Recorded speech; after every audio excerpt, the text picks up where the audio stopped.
Norma Cassie is on an odyssey. She's part of a trek of Gwich'in First Nations traveling to a place neither they nor their ancestors have ever seen. But it's a place that supported their identity and their existence for thousands of years. The calving grounds of the porcupine caribou herd.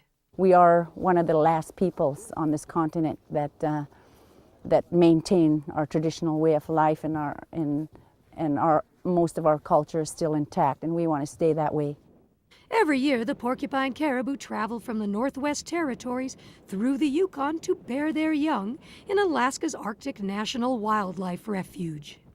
They've been coming here for thousands of years, but there's oil under that ground, and though most of the refuge is protected, the calving grounds are not.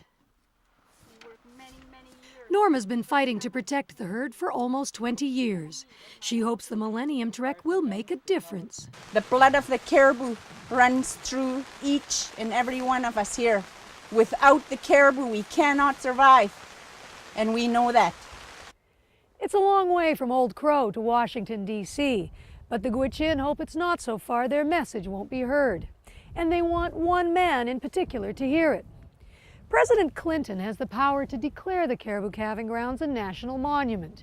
They're hoping he'll do that before he leaves office this November, because George W. Bush has pledged that if elected, he will open the calving grounds to oil and gas.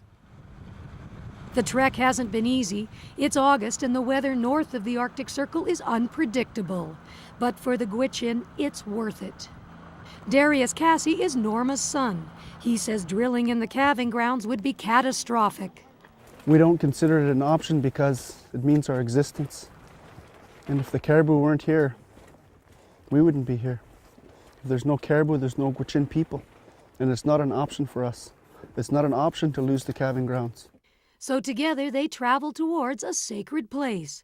They hope their sacrifice will capture the imagination and support of the American people and of a president who can help save their way of life. For CBC News, I'm Joanne Braithwaite in Old Crow.